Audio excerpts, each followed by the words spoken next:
কৃষ্ণ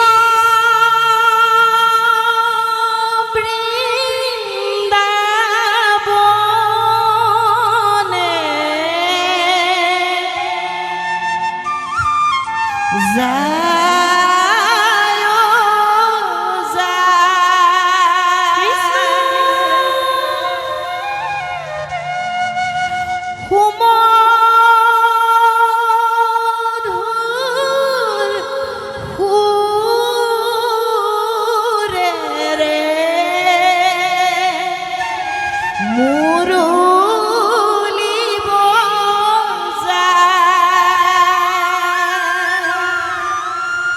গোকুলার গোপিনী আউলি বাউলি গোকুলার গোপিনী আউলি বাউলি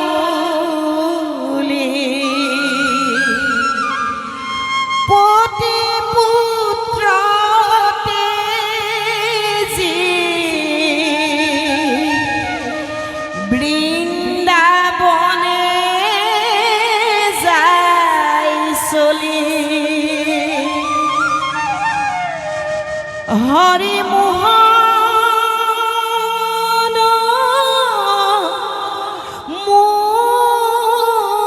মুরারি ওই দশা বলি হরি মোহন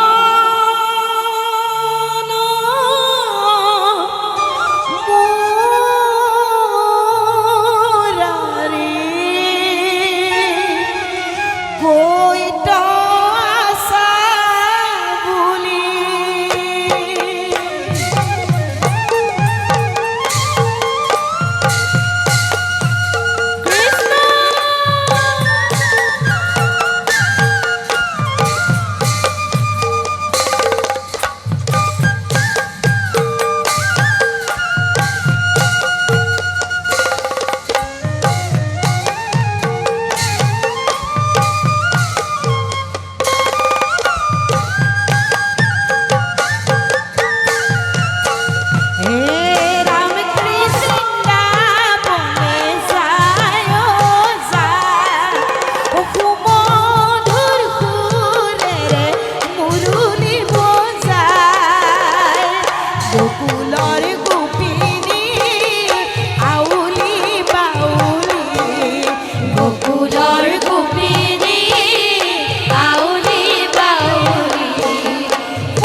হরি মোহন মুরারি কই তো আশা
কৃষ্ণ আমাৰ জোলাইগাঁৱত ৰাস পাতে নাই বাৰু নেপাতে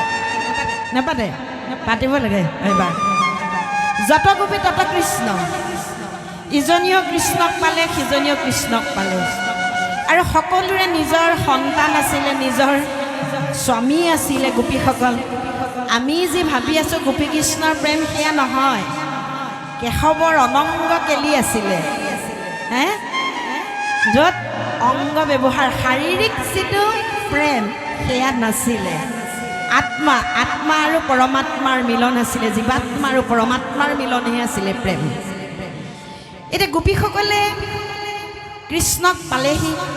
দৌৰি দৌৰি আহিলে বাংশীধ্বনি শুনি কোনোবাই যদি দধিমথি আছিলে তাকো এৰি থৈ আহিলে কোনোবাই যদি স্তনপান কৰাই আছিলে শিশুটিক তাকো এৰি থৈ আহিলে মানে ভগৱন্তৰ সেই মুৰলীৰ ধ্বনিটোত আছিল কি প্ৰকৃততে সেই তাত কি জ্ঞান আছিল কি সন্মোহিনী শক্তি আছিল য'ত গোপীসকল সকলো ত্যাগ কৰি আহিছিলে মানে জগতৰ স্বামীৰ ওচৰত নিজকে অৰ্পণ কৰিছিলে নিজৰ সাংসাৰিক স্বামী আছিলে কিন্তু জগতৰ স্বামী হিচাপে নিজক অৰ্পণ কৰিছিলে কাৰণ গোপীসকলো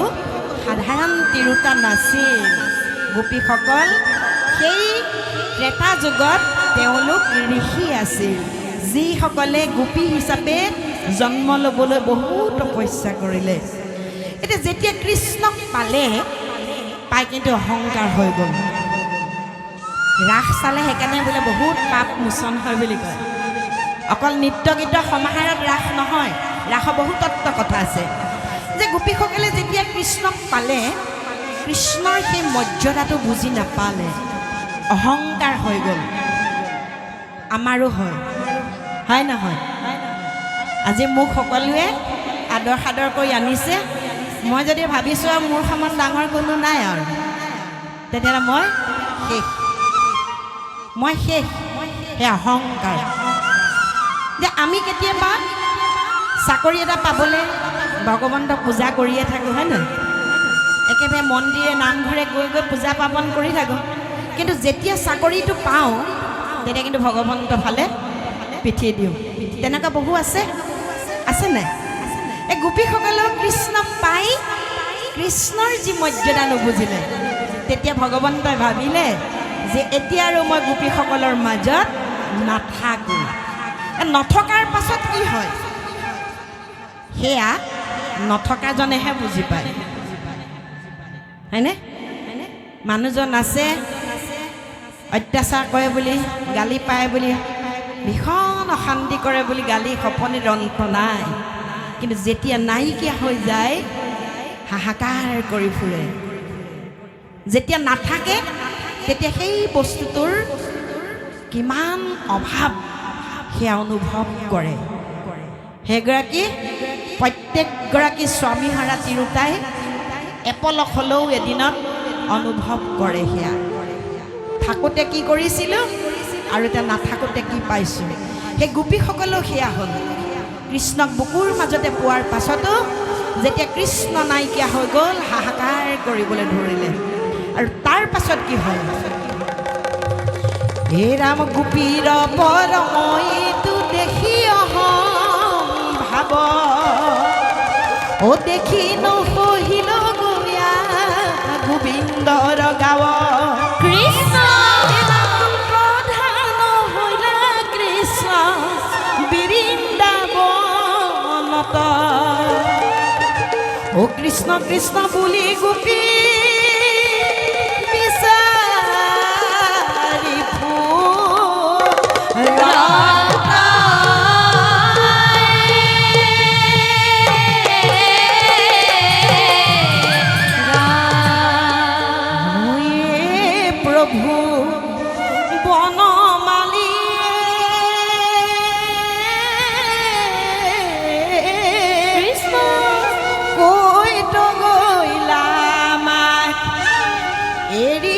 প্ৰভু বনমালী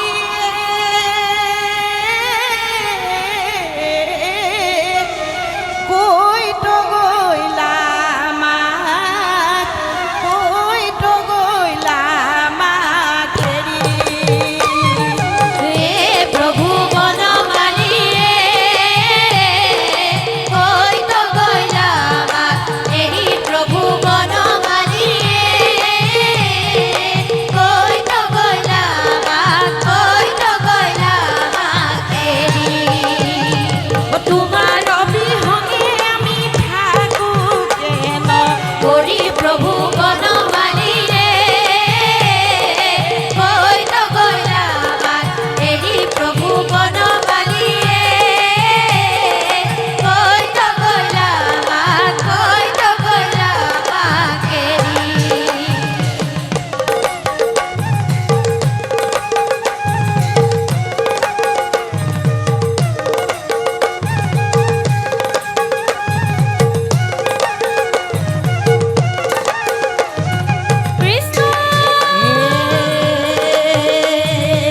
তৰুলতা ফালি ফালি বিচাৰি ফুৰন্ত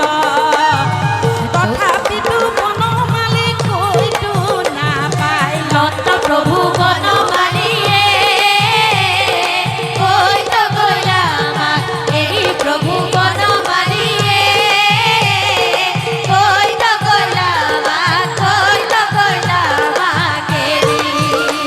ও তোমাৰ অবিহনে আমি থাকো কেন কৰি প্ৰভু বনমালীয়ে কৈতো গ'লা আমাক এৰি প্ৰভু বনমালীয়ে কৈতো গ'লা আমাক এৰি ৰাম ৰাম কান্দি কান্দি গোপী সবে কৰিলন্ত স্তুতি কান্দি কান্দি গোপী সবে কৰিলন্ত স্তুতি ও দেখা দিয়া প্ৰাণ হৰি কৰিছো নদী প্ৰভু বনমালীয়ে কৈতো গ'লা আমাক এৰি প্ৰভু বনমালীয়ে কৈতো গ'লা আমাক এৰি ও তোমাৰ অবিহনে আমি থাকো কেন কৰি প্ৰভু বনমালীয়ে কৈতো গ'লা আমাক এৰি প্ৰভু বনমালীয়ে কৈতো গ'লা আমাক এৰি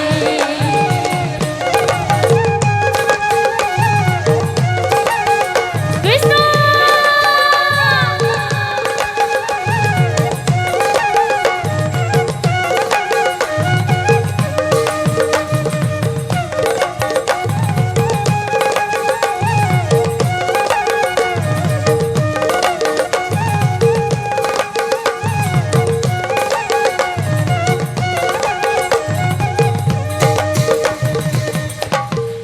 গোপীসকলে স্তুতি মিনতি কৰি কৰি বিচাৰিছে বৃন্দাবনত তিন তৰু লতিকা বিচাৰি ফালি ফালি বিচাৰিছে কৃষ্ণক নাই পোৱা তেতিয়ালৈকে ভিতৰৰ পৰা সেই অহংভাৱ যোৱাই নাই তেতিয়া এক গোপীয়ে ক'লে যে কি ক'লে আমি কৃষ্ণক বিচাৰিম গতিকে আমি এটা কাম কৰোঁ যে কৃষ্ণই সেই সৰুকালৰ পৰা যে লীলা আছিলে তাকে আমি কৰোঁ ধৰক কোনো গোপী পুতনা হ'ল স্তনপান কৰালে শিশু হৈ কোনো গোপী অঘাসুৰ বকাসুৰ যশোদা যিমান যত যি আছিলে সেই অভিনয় কৰিবলৈ ধৰিলে ভাওনাত যদি কৃষ্ণ লোৱাজনৰ কৃষ্ণৰ সেই চৰিত্ৰটো নিজকে যেতিয়া গালে আনিব তেতিয়াহে কৃষ্ণ হ'ব তেখে যদু বা মধু হৈ থাকিলে হ'ব জানো শকুনি হ'বলৈ শকুনি গোটেই যি চৰিত্ৰ বৈশিষ্ট্য তেওঁ নিজৰ গাত সেই মিলাব লাগিব অভিনয় মানে মই কৃষ্ণ বুলি ভজন্ত মই কৃষ্ণ বুলি ভাবন্ত যেতিয়া গোপীসকলে নিজক কৃষ্ণ বুলি ভাবিলে তেতিয়া ভিতৰৰ পৰা বাকীবোৰ নাইকিয়া হৈ গ'ল এই ঠাই সেইকাৰণে ভগৱন্তৰ গুণ নাম যশ য'ত কৰা হয় সেই ঠাই বৈকুণ্ঠ বুলি কোৱা হয় মহাপুৰুষ মাধৱদেৱে কৈছে যে একান্ত ভকত হবে নিগুণ কৃষ্ণৰ গুণ গাৱে সদা বসিয়া যথাত বৈকুণ্ঠকো পৰিহৰি যোগীৰো হৃদয়েৰি থাকা হৰি সাক্ষাতে তৎক্ষাত য'ত ভগৱন্তৰ গুণানুকীৰ্তন কৰা হয় একেবাৰে নিৰ্গুণভাৱে বাকীবোৰ সকলো আঁতৰি এতিয়া মই নাম গাই থাকোঁতে যদি মই বেলেগ কথাত যদি মোৰ মন মগজু যদি মিলাই থৈ ৰাখোঁ তেতিয়াহ'লে মই কেতিয়াও নাম গাব নোৱাৰোঁ সেই এক বিন্দুত থাকিব লাগিব তেতিয়াহে আপুনি নামত নিজক দিব পাৰিব সেয়ে হ'ল ভক্তি যাক আপুনি প্ৰেমেৰে শ্ৰদ্ধাৰে পূজা কৰে সেয়ে ভক্তি বেলেগ কিবা কৰি পূজা পাবল কৰি থাকিবলৈ নালাগে এতিয়া ভিতৰখন চাফা হ'ব লাগিব এতিয়া গোপীসকলে যেতিয়া মই কৃষ্ণ বুলি ভাবিলে তেতিয়া কি হ'ল গোপীসকল আৰু গোপী হৈ নাথাকি ভিতৰখন কৃষ্ণময় হ'বলৈ ধৰিলে আৰু তাৰ পাছত কি কৰিলে এ ৰাম কেহু গোপী ধৰি লম্বা পুতনাৰ কৃষ্ণ কেহু গোপী ধৰি লম্বা পুতনাৰ বেশ স্তন পান কৰা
না